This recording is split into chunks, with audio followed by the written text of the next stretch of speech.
What up, what up, what up, what up? What's going on, everybody? I ended the countdown early. I'm just so excited to get into this conversation. But welcome to another episode of your favorite podcast, the Generation Now podcast, right here, whether you're watching us on Facebook, YouTube, or on your favorite podcasting station. We are excited to have you today. Well, what is Generation Now? We welcome all of our first time visitors to Generation Now podcast, where Generation Now was created to be a beacon of light for the emerging Christian leaders. And obviously that's you, because you're tuning in to this podcast where what do we do here? We dialogue and we discuss different numerous topics, and we want to hear what God is saying concerning those things. So welcome to episode 6, season 2 of Generation Now, which is entitled Social Work Speaks. So I'm excited to dive into this conversation. We have a great panelist lined up for you guys this afternoon, and we cannot wait to share what we're going to do. This episode is a little bit different, but you guys will see how that plays out. So take a moment even now to like, comment, share. Let us know where you're tuning in from. If you're here supporting your favorite panelists, shout them out too. And we're getting ready to dive into this conversation. But as we always do at the start of this podcast, it's time for the segment of church announcements, where, like I said, be sure to follow, subscribe to the YouTube channel. And because this is a live show, remember that you that are tuning in are the co-host as well. So please be sure to comment, interact with what you're hearing, and let us interact with you. Not only that, just remember that this show will be removed in the next couple of days from Facebook, where then you'll have to go to YouTube or tune into your favorite social media or your podcasting station to find this episode, whether that's Apple Podcasts, Google Podcasts, Spotify, iHeartRadio, or Amazon Music. Also, be sure to check out the website where you can also view and listen to Generation Now, which is www.jalenlmalone.com.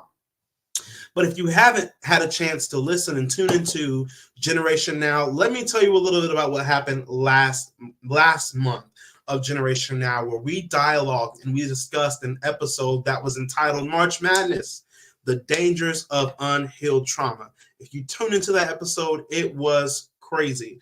We really literally sat down and focused on not only what's going on in the world today of what we know as March Madness. We're officially ending March, and shout out to all my Indiana State folks out there that see that they are making it in the March Madness tournament, and they're doing great.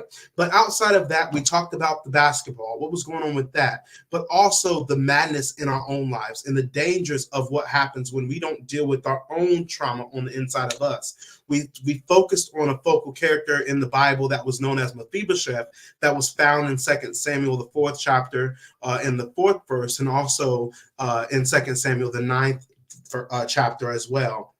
And in this episode, we talked about Mephibosheth not only being the son of Jonathan and also King Saul's grandson, but looking and applying the text that out of Mephibosheth's shame, out of his guilt, and even out of his trauma that he faced in his life, it kept him from living a life of being and living in the full potential in which God had for him. So if you did not get a chance to go and listen to the episode, it was great, and I promise you that you'll be blessed by it. But we are getting ready to dive straight into this episode entitled Social Work Speaks. I have 3 great panelists that are going to be joining me today, and I believe that they're going to impact your life as well.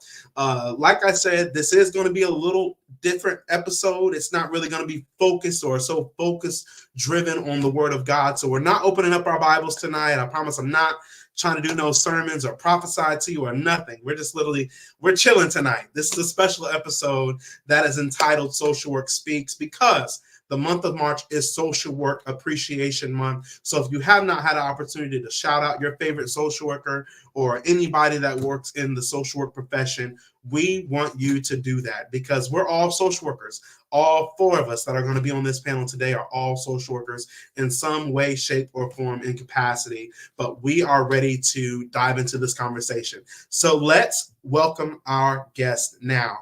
First and foremost, we have none other than Lakeisha Johnson, all the way right here from Indianapolis, Indiana, who is going to be joining us today. She is a sweetheart. Lakeisha is great. She's doing so many great things in the city, and you guys have seen her before. So I'm just going to invite her up on the stage to introduce herself and just speak to the people. Hey everybody. I am so grateful to be here again with my brother Jalen. I honor him and I honor the ministry that he does and the work that he does as a social worker and a therapist, all the different things. So yeah, I'm grateful to be here. Yeah, we're grateful to have you, Lakeisha. And Thank you. those that don't know, Lakeisha is doing a great work here in the city of Indianapolis and bringing awareness to mental health. She's doing a great job. So be sure to follow Lakeisha if you see her on social media or wherever it is that she is. Be sure to follow what she's doing. She's doing some great work here. Next, another familiar face that you all have seen. I know him as a friend, as a brother, all the way from North Carolina. This young man, he's just as busy as I am. But he's a great person, great heart. Every time we get together, it's like we never missed a beat. I met him during my time as the secretary of the Office of Student Affairs for the National Association of Black Social Workers. And we have been cool ever since. So please welcome Dr. DeQuavion Cloud to the stage. Hello, everybody.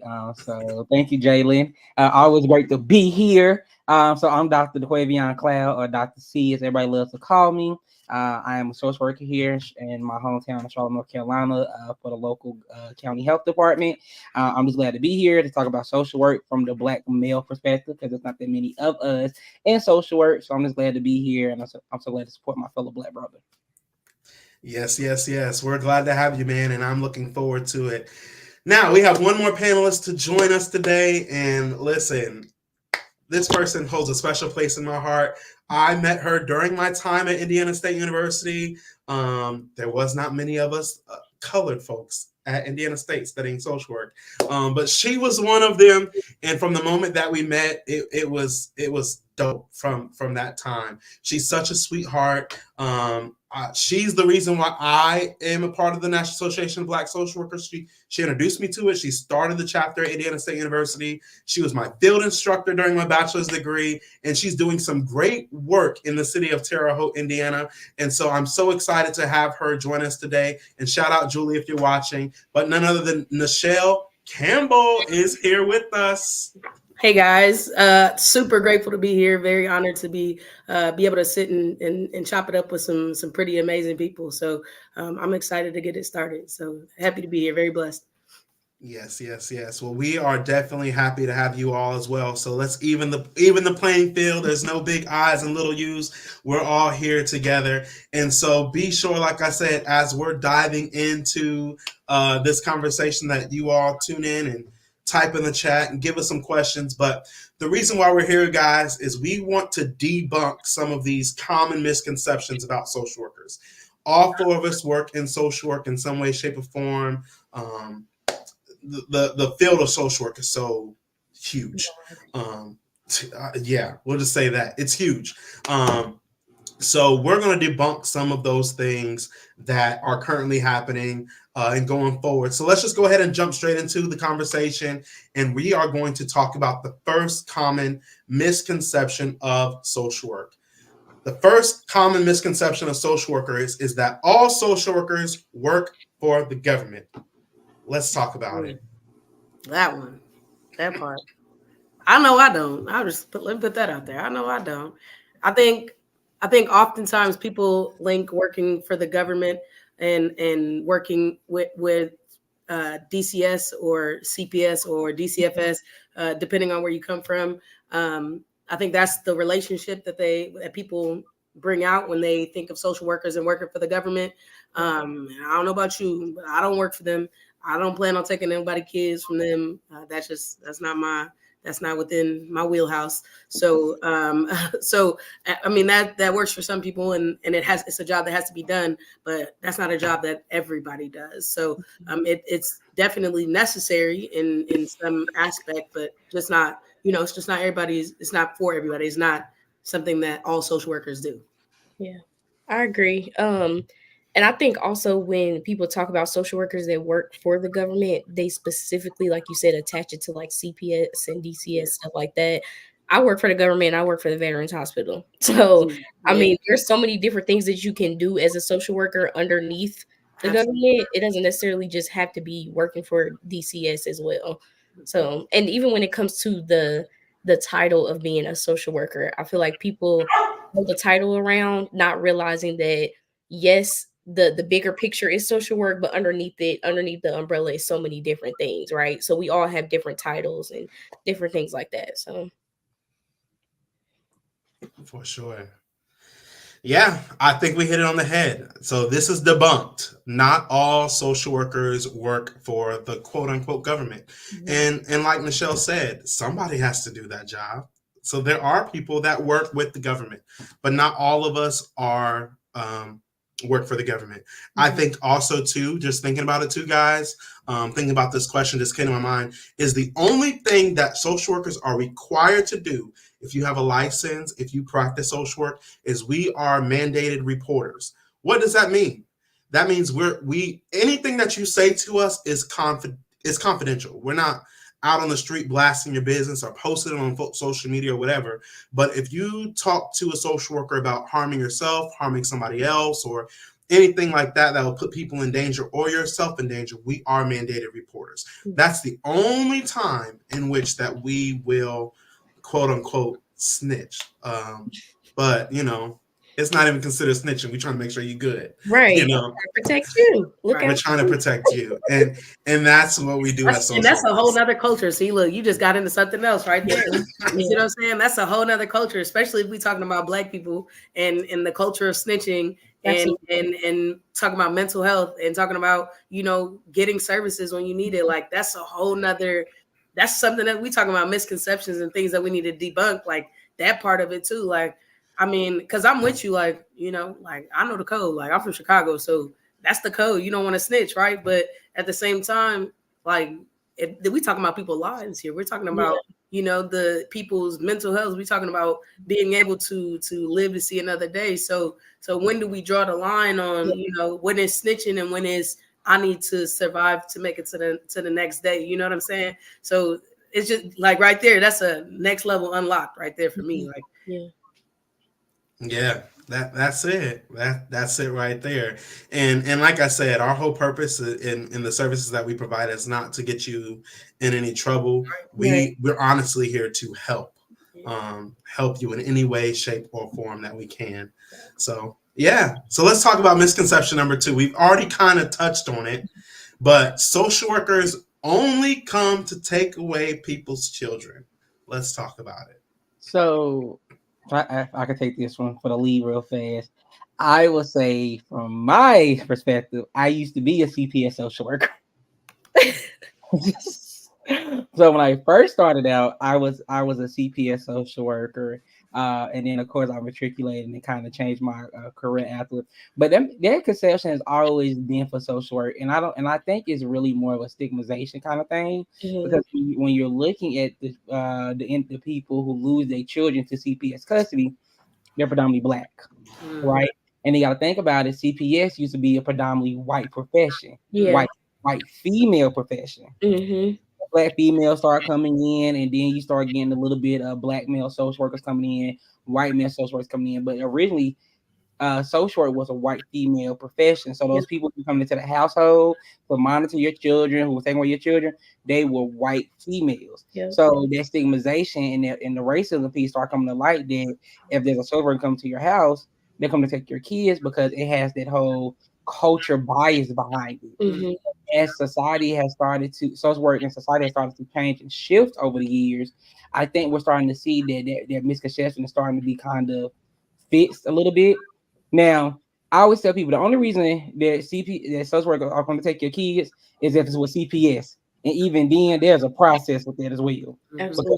you go through investigation, and then you got to go through is it substantiated, unsubstantiated. We have to look at that. If substantiated, then are we taking your kids, or is this a family in-home case now? So there are steps in place so that we're not removing children from the home, versus back then, CPS would just take your children like at the drop of a dime and with no care in the world.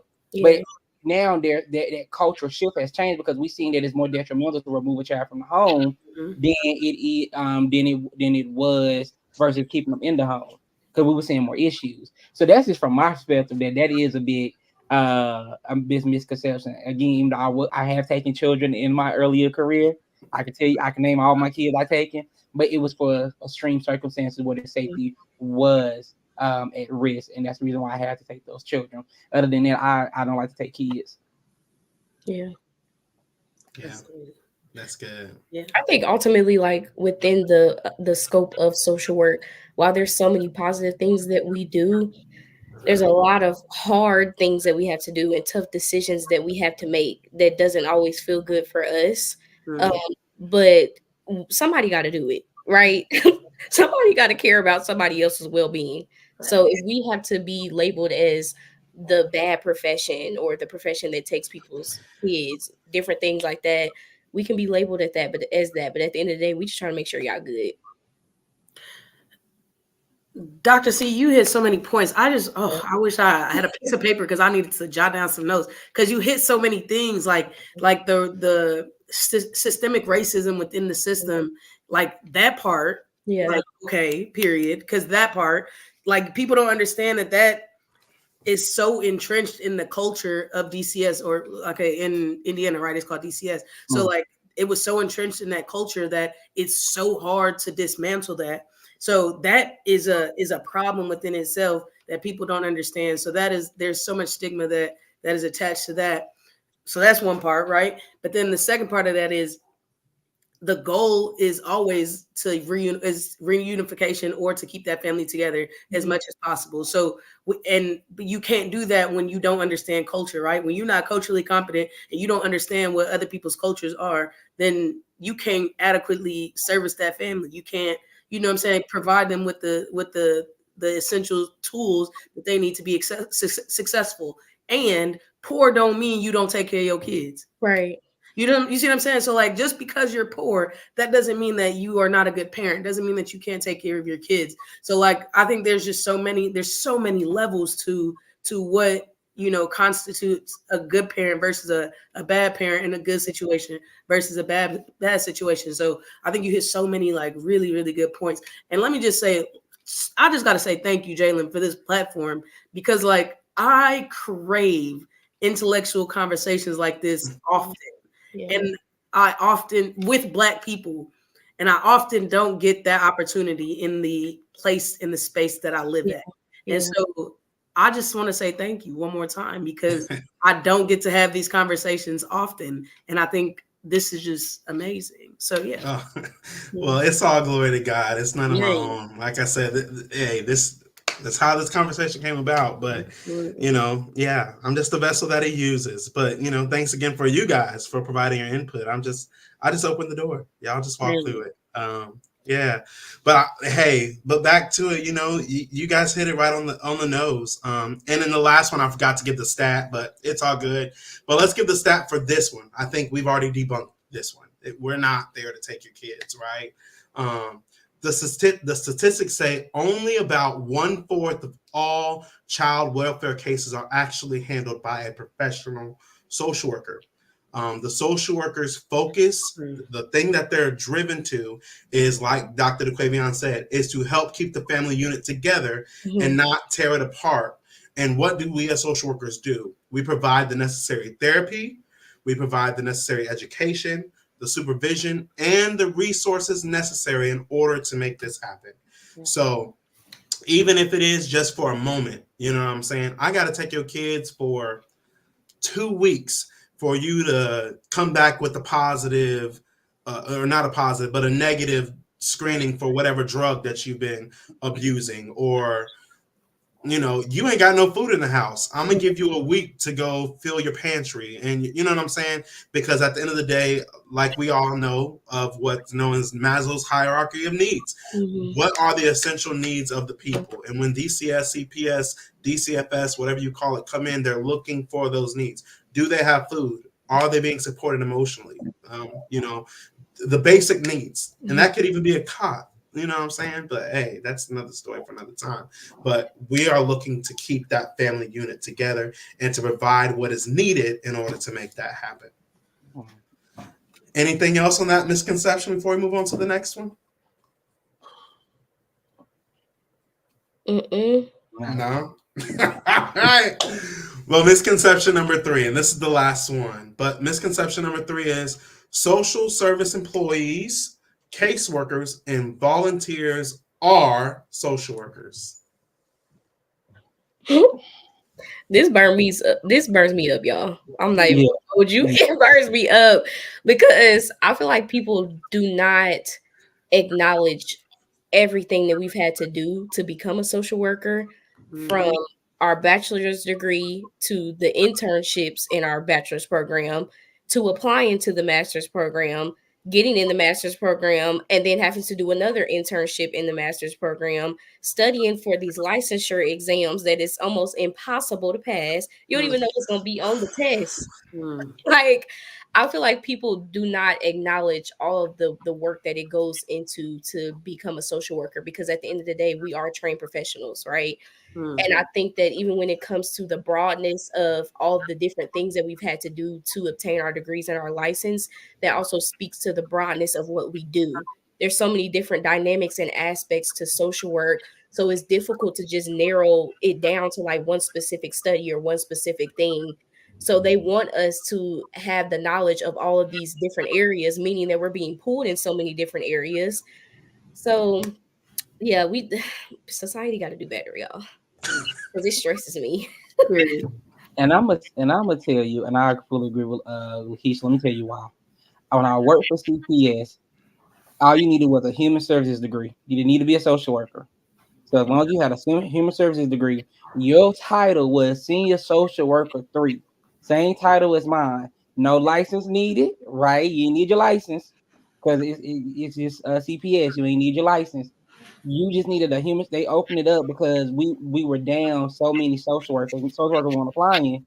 That as long as you had your human services degree, it could have been in psychology, it could have been in counseling, anything in human services. Your title on that badge says senior social worker 3, and you had no ounce of a BSW or MSW behind your name. I think on my team at the time, it was only me and one of my other colleagues who had a degree in social work, with me having the highest degree and having an MSW. And even then, there are people in my department, and I'm not talking bad about them because all of them were great individuals, but they had the title social worker, but did not have a social work degree, right?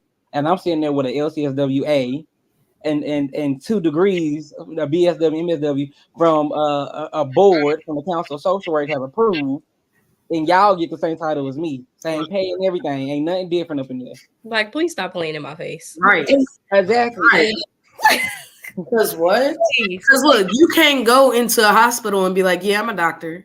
Like, you can't do that. So it's a certified profession. You can't go into, it's just like being a doctor or a nurse. You can't go into a hospital and be like, yep, I'm an RN today. Like, you cannot do that. It's the same thing. It's a protected profession. So you cannot just go up into anywhere. That's illegal to say you're a social worker and you not have a license. Right. You cannot do that. So if people are doing that, that's illegal. Report them. Please report them.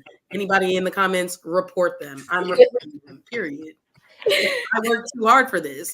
Seriously. No, I'm not playing. Yeah. And I think we often talk about title protection and how some states don't have title protection. And that's also another thing is title protection. Like you just said, you got to be a nurse. You got to have that.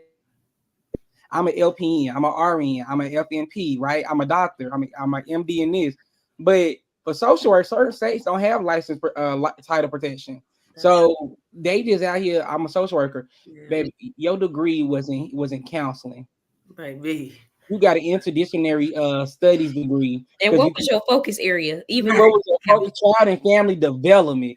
And you in here and that would be eating me up. And it used to eat me alive because I got people with not an ounce of a social work background questioning me about treatment modalities. And maybe I know the DSM-5 front and backwards. Only thing you know is, oh, well, something wrong with them. What's wrong? Let's Like, start what's there. wrong? Where do we Like, start? how you gonna tell me what I don't know when I'm the one who know it? Right. You don't even have the degree. Like, I know the DSM-5. Like, baby, can you give me the answers? It's more than one answers. Can you give me the subset? Like, Do you know what a subset is? exactly? Baby, is it bipolar 1, bipolar 2? What are they presenting with? Do we got coherent diagnoses? Tell me what we oh, I just know they got depression. What type of depression we got? Right. Seasonal? What we got? Like, and that misconception eats me alive, because I always tell people, I understand that you want to be a social worker, but until you get that degree, what was your degree? Counseling. I'm gonna call you a counselor. Period. That's what I'm gonna call you, because your degree is in counseling. That's exactly what I'm gonna call you. Absolutely. I don't have nothing to, like, somebody in the chat said, what's the difference between a social worker and a therapist? Yeah. The degree.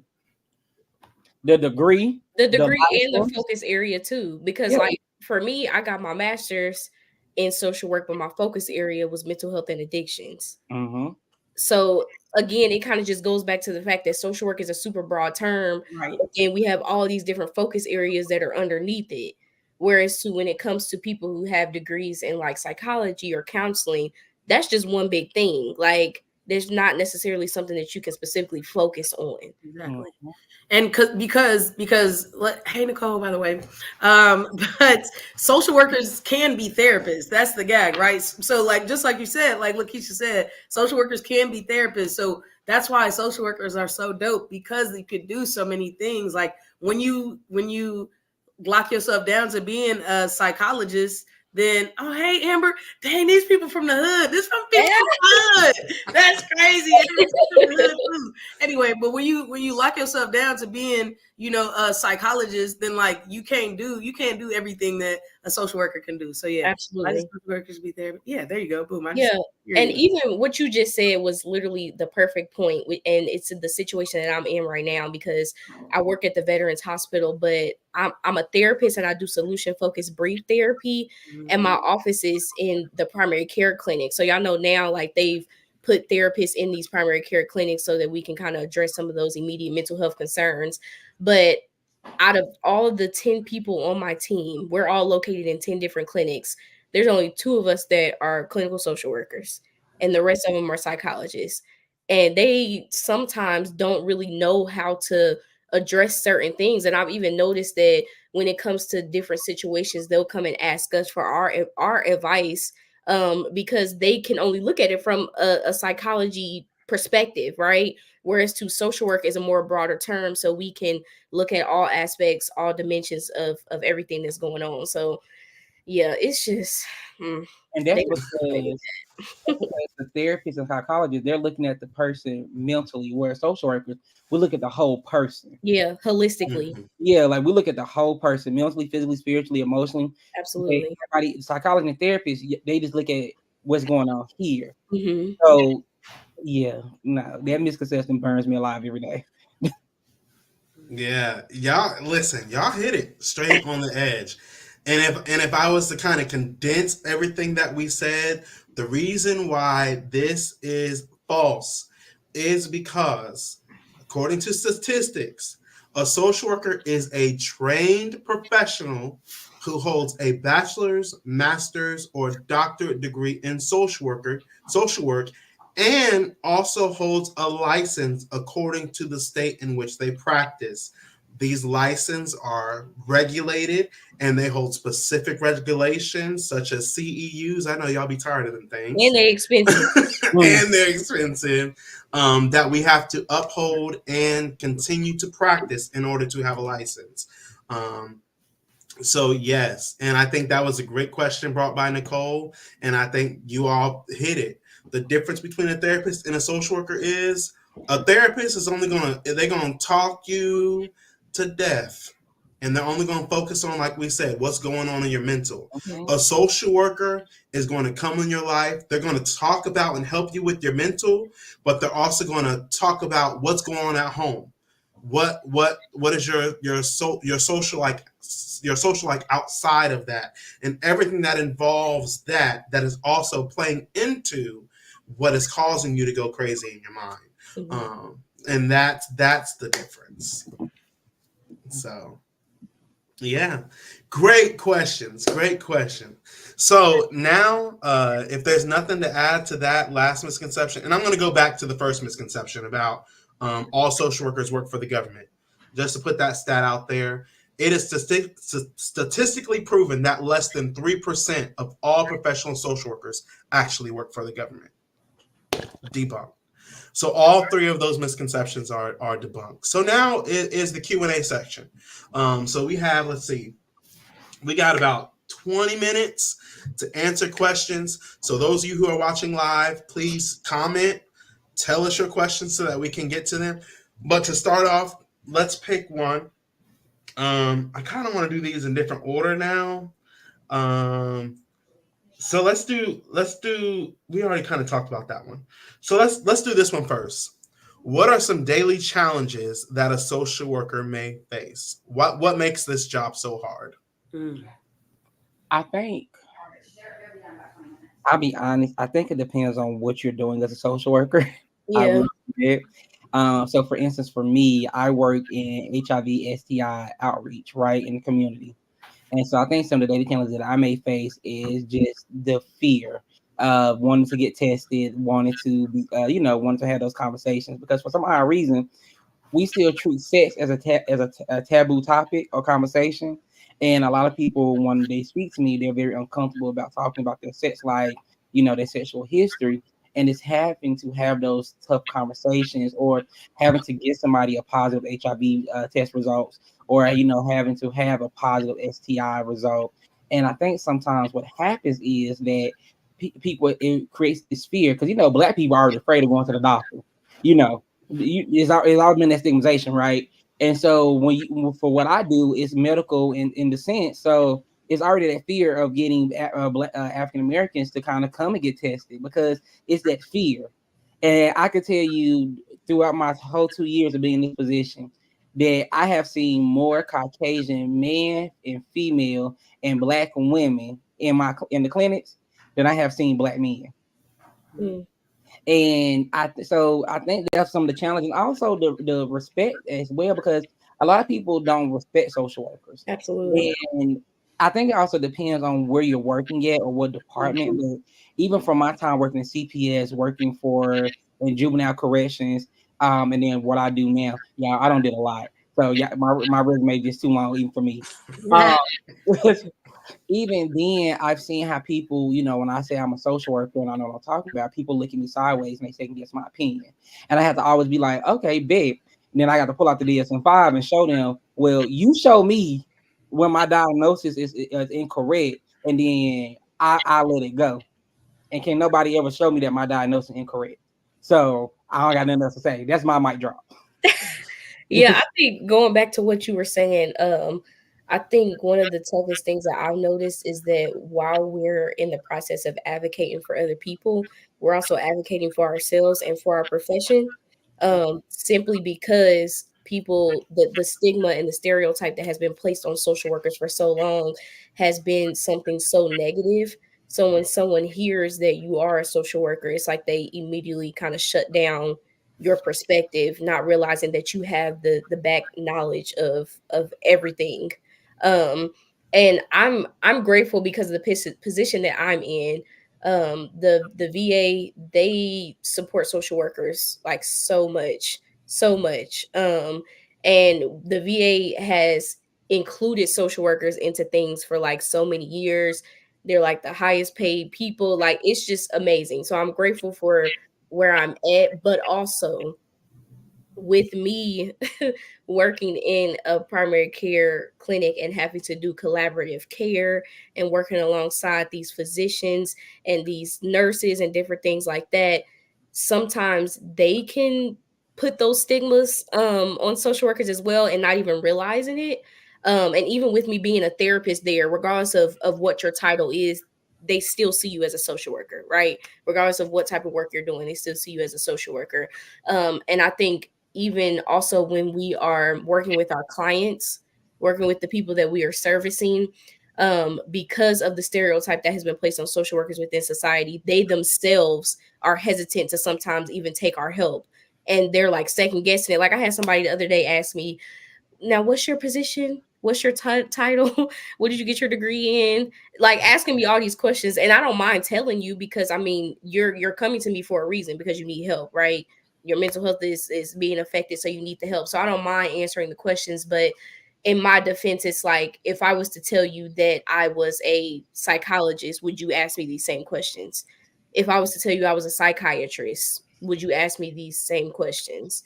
So kind of like in the therapist world, the number one thing that I've seen that I've had to combat against, especially because, you know, we can't prescribe medication, they're like, well, can you really help me out?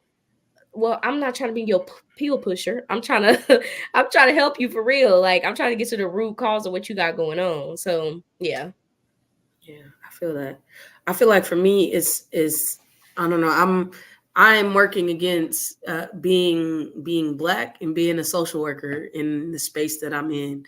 I work for one of the most remarkable principals. I'm a school social worker, so my principal is dope. Like she's a Black lady. She is legit. Okay, I love that lady. She was my supervisor my senior year internship, and then I got out of college, and then I worked at one place that sucked, and then she hired me right after that, and it was amazing. I've been with her ever since, and so working with her has been a utopia in a sense. And so I've been spoiled, and she's an older Black lady, so we're at this point where she's like maybe leaving soon, and so that is scary for me. Mhm.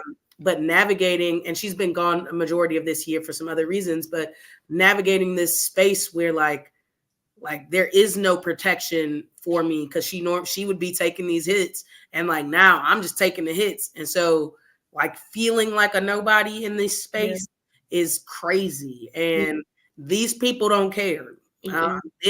The place is going to open tomorrow without you, and they don't care.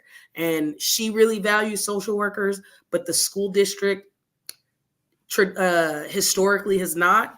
And so it's a really weird space to be in. And then like being the only she's the only Black administrator in our whole school district. So like it's a weird space to navigate. And just kind of always being the only one at the table. Like I'm never uncomfortable because I'm going to do my big one every single time, and I'm going to do great at it every time. But it's also like, why do I have to keep fighting? Like, I'm tired of fighting. I'm sick and tired of being sick and tired. Like, you know what I'm saying? So that part is it's annoying. Like, I don't want to have to keep fighting. I'm tired of fighting. Like, I'm ready to pass the torch at some point. Like, it's exhausting to have to continue to have the same conversations over and over again. So that's just kind of that's the space that I'm navigating currently. That's been kind of treacherous for me. Like, it's been a lot. So yeah. Yeah. Hey, y'all are providing some great insight. I also want to talk about some challenges that I face, you know, just being transparent. You know, I work as a hospice social worker for IU. I cover all five of the IU hospitals in outpatient. That is insane. Yeah, that Yeah. makes sense. And so a lot of times I'm going into people's homes. I cover the south side of Indianapolis in outpatient and all five of the IU hospitals. And similarly to Nichelle, the biggest thing that I challenge is I am a Black male. Mm-hmm. I am straight. I am a bigger guy. And I'm a social worker.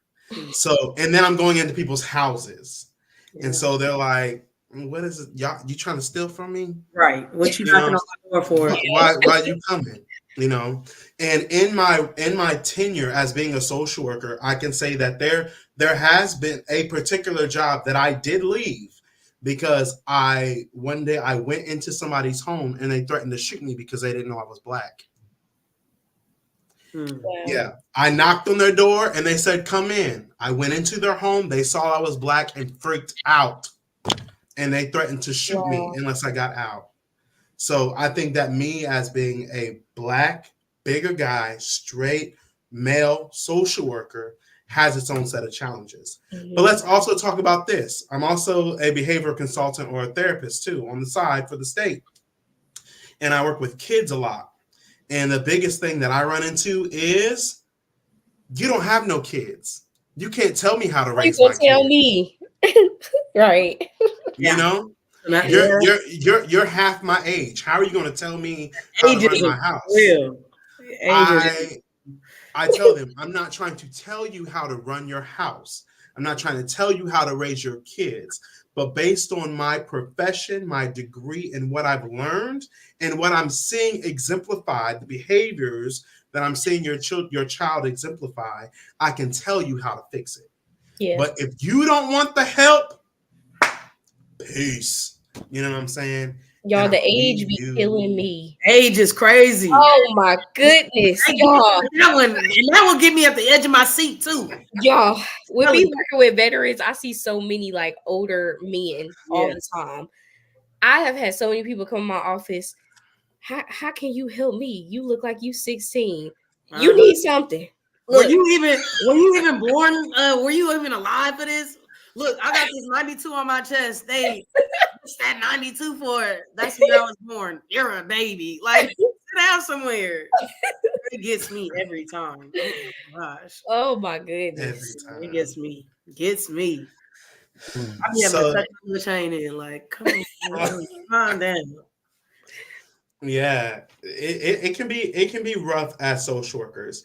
And you know, another thing that really irritates me, and like I told you guys before the show, is that it irritates me to my soul when people say your job is easy. Anybody can do that. You don't do nothing. Oh, y'all are just chilling in your office all day and talking on the phone and sending emails. You can have it.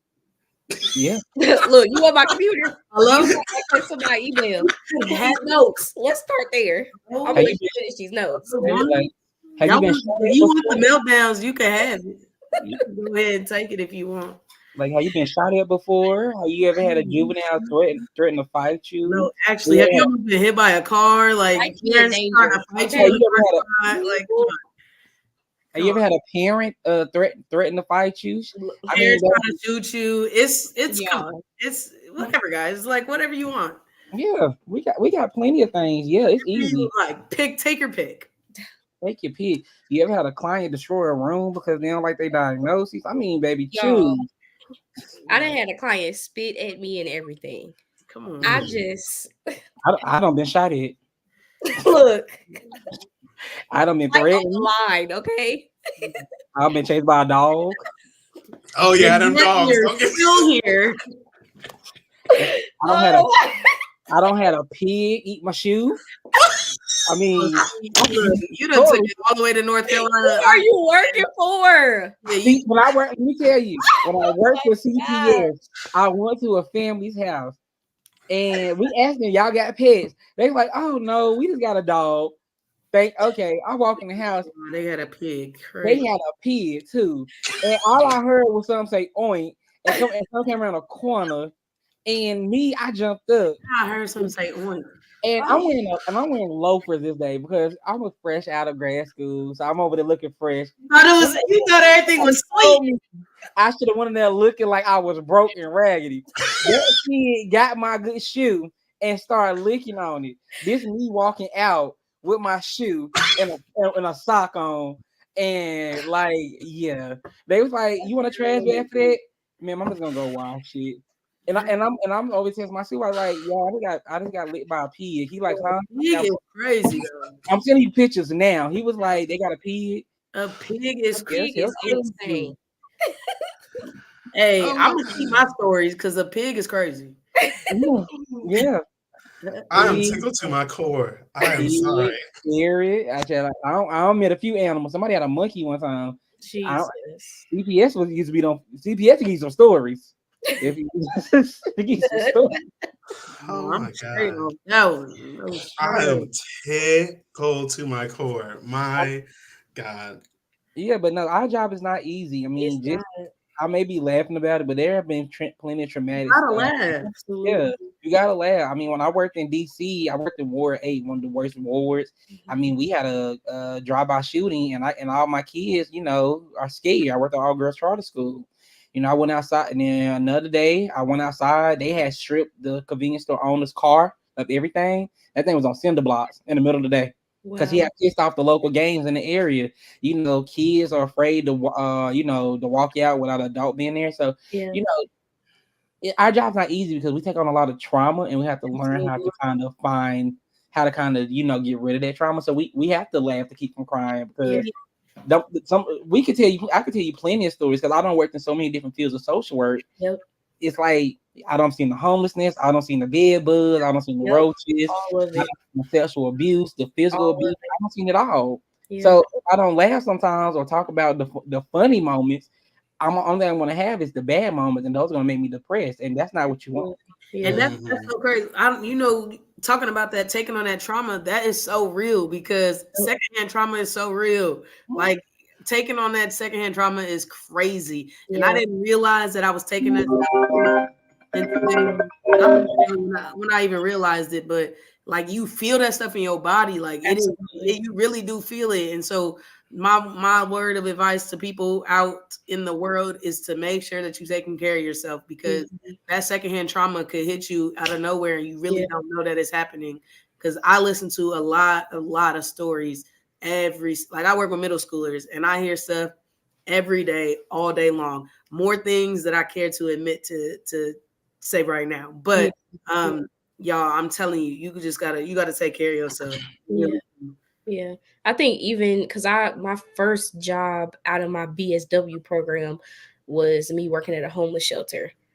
And I heard so many stories, so many horror stories, people who were sex trafficked, abused, mentally, physically, literally everything. Like, it was just a lot. And like you said, you gotta laugh about it to keep from crying, for sure. And I remember during that time, like, I was a baby in social work, right? So I'm taking everything home with me, to the point where I can't even sleep. I'm up going to war praying for these people, because I'm like, what is going on, God? Like, did I pick the right profession? Like, it's that secondhand trauma is real life, for real. And I think that even as social workers and therapists and all these different things that we do, we have to make sure ourselves that we have an outlet. Because if not, that's where that burning out is going to come in. Yeah. You're absolutely right. Well, let's do one more question, guys. I know that we had a hard stop at 9, so let's do one question. So I'll let y'all pick. We can either talk about, because we kind of already talked about it, we can talk about self-care, or we can talk about why did you choose to get into social work. Let's talk about why we chose. I feel like we talk about self-care all the time. Everybody do. Everybody do, yeah. Don't even be talking about it right, but yeah. Okay, so let's do it. Nicole said, "Do y'all be diagnosed to y'all's family and friends?" And do absolutely. You can't do it. Look, that's off the record, bro. You can't be doing that for real. You can't do it, but look, I'll let them know. Don't come around me with that, because I'm gonna let you know what you're doing. I'm gonna name it. So let's do this one, and then we're gonna end the show. It's been a great one. So let's just run it from how I see you. Why did you choose social work, Lakeisha? Every time I get asked this question, I try to put it in a shorter version. So I actually started my college career studying radiology. Why? I don't know. My dad is an engineer. He worked in a hospital his entire life, still does. So I think that I was kind of just like infatuated with like the machinery, I guess I would say.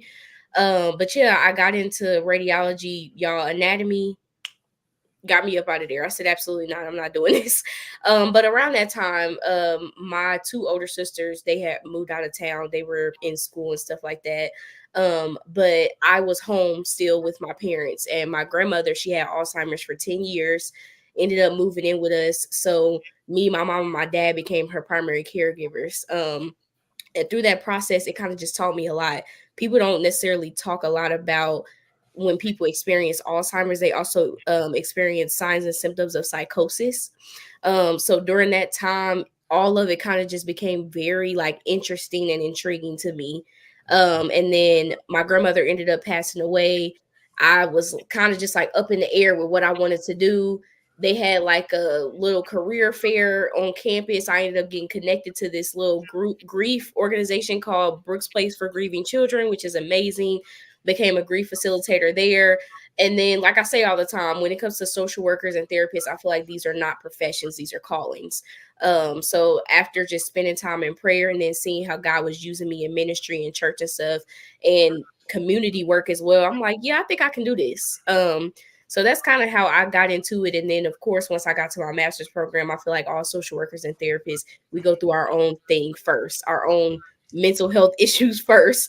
And I'm grateful that I was able to experience that, honestly, because I feel like it helps me to be able to better connect with my clients. So I kind of went through that portion of it myself. And then I was like, yeah, I think I want to go the mental health route. So that's why I chose social work. I really just have a heart and a passion to care for people and to help people and to just serve God's people, honestly. Wonderful. I love It's it. great. That's great. All right, moving on. Why did you get into social work, Michelle? Well, I mean, mine isn't really as cool, but there was a woman, her name was Liz Brieva. When I was in fourth grade, she was my basketball coach. She was really just one of the classroom moms. I mean, I had one of the dopest moms ever. My mom was a teen mom. She had me when she was 16. And she did a really great job. She did what she could as a 16-year-old teen mom.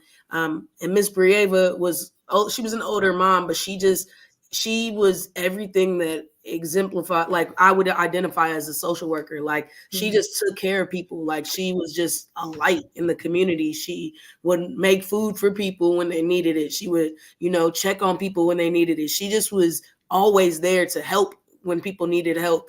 And I just always found myself wanting to be like that. Like I wanted to stand in the gaps where Yeah. people needed that, and so that's just what I did since I was a kid. I've always been the kid. I was always the kid who wanted to be everybody's friend, to make sure that somebody had somebody to smile or help somebody up. And so Miss Brieva, that was my go-to. And I mean, I still talk to her to this day. Like that's my lady. So yeah, Miss Brieva was why I wanted to become a social worker, and that holds true to this day. She's literally one of the most amazing humans that I've ever known in my life. Well, shout out her. Right. I don't know if y'all know her, but she's literally the plug. She got like 15 kids. She's a really well-known family in Evanston. But yeah, she cool. Okay, I understand. Shout out to the town. Shout out to the town. Everybody from the town out there. Make sure y'all, hop on, say hey. Oh, that's too funny. But last but not least, why did you get into social work, DeQuavion? Woo. So my story may not be like either one of y'all. So I'm gonna be honest. I was actually supposed to be a pediatric doctor. My mom is a nurse. My grandmother's a nurse. So I come from a family of nurses, and so I wanted to be a doctor. I wanted to work in pediatrics because I love children. And in undergrad, the first when I had to declare my major, and they give you that piece of paper showing you what class you got to take, I seen one class, and it made me shift gears so fast. It was forensic chemistry. Mm-mm. And I am not a chemistry person. I am not a math person. And I don't know if maybe that was this guy steering me in a different way. I changed my major so fast. They said, you sure just want to be a major? I said, no. So my guidance counselor asked me at the time, she said, what do you want to do? I said, I like to help people. I said, I come from a helping family. My mom, growing up in a family full of nurses, I'm so used to doing this. Helping people is just natural for my family. So she was like, how you thought about social work? And I said, well, I know what social work is somewhere in my limited knowledge back then. And so she was like, how about social work? And so I looked over the course list. I was like, all right, this kind of sounds like that could be me. Kind of, I'm still kind of on the fence. Like, I don't know, like, and I even told my mom. My mom was like, I could see it. She was like, are you sure you want to give your dreams to become a doctor? I was like, yeah, I seen that chemistry course, and I just knew I was gonna fail because I failed chemistry in high school. Like, math has never been my strong suit, and even that I'm older, I do not like doing math. Anything like I do not like doing math.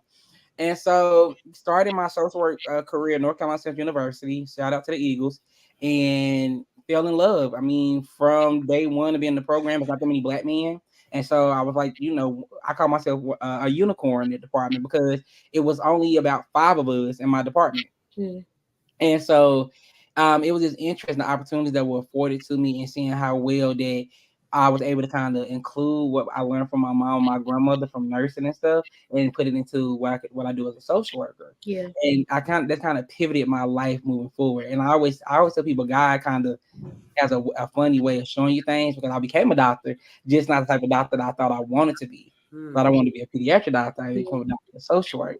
And I think that's just one of those ha moments you think about later in your life. Yep. And so I love what I do. I love work for children and families has been my focus since I made that decision. It's not a decision that I would choose this again if I had the chance to. So that's why I chose social work. I love it. So yeah.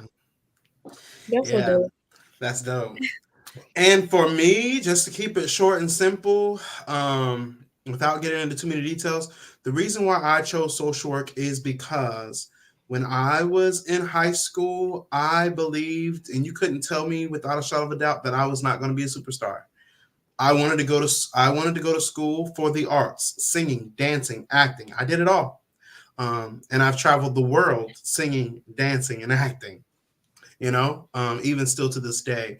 But when I would tell people that I wanted to do that, I got so many people that told me you would never make it. Yeah, I had so many people tell me you're not going to make no money. You're going to be broke your whole life. Yeah. And so, unfortunately, I believe those lies. And so, when it came time for me to go to school, instead of choosing the arts and going to Juilliard or Berkeley, I decided to stay home. And also, prior to me leaving for school, my grandmother, who was my best friend, was sick. And so I wanted to stay close to home, but close enough that I can get home, but far enough away that I can be independent and learn to fly on my own. So I went to Indiana State, was 2.5 hours away from Newcastle. Shout out to my 765 gang. And I decided to choose social work because I didn't know anything else. All I knew was helping people. Outside of singing, outside of dancing, outside of acting, all I knew was helping people. And, my home church, still to this day, they have hot meals where they serve hot meals to the community. They serve groceries to the community. They give backpacks during the school time. They have a homeless shelter at my home church. And my Aunt Sandy, who was also one of my biggest influences in my life, is a social worker. She teaches at IU. And so only other thing I knew was social work and helping people. And that's why. And later, even though when I started my undergraduate degree, and I'll tell y'all, I got kicked out of Indiana State 3 times. You know what I'm saying? I did. And that's a whole nother story for another day. But the Lord arrested me. Testify. And he said, little do you know that I'm using this degree to get you into doors that you would have never got into without this degree. Yeah. And he's doing just that. And, thanks be unto God, I still do singing. I still play and do what I do. And it pays my bills too. Hallelujah. And I do social work and I love what I do. And so that's why, long story short, why I chose social work. So that's that.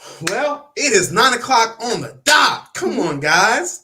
And so I know that we have to hard stop at 9:00. So I want to thank all of you guys, Lakeisha, Nichelle, DeQuavion, for joining. If this episode goes up, hey, we might have to come back for Mental Health Awareness Month. That'll be the last episode of the season or something like that. So let's see how this episode does. And if people want us to come back, we'll come back again. But thank you to all of you guys. I can't thank you enough. Thank you to those who are listening and that will listen to this. I think this was a great conversation. We didn't even get through all the questions, but it was great. So thank you all again. But before we leave, Lakeisha, let's tell the people about what you got coming up in the city. I forgot. So shout it out. Let them know. You're good. Yeah. So on April 6th, so next Saturday, well, let me backtrack.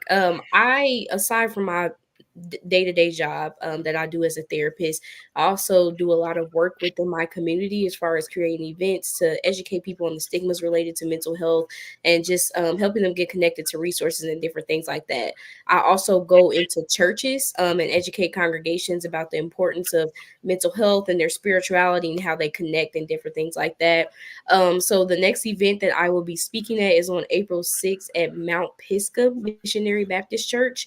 There's a QR code in the corner of the screen that you can scan that will take you directly to the link to be able to purchase tickets. They are $10 a piece, and the $10 will go towards a light lunch that they are providing as well. The event itself is titled Overcoming Obstacles.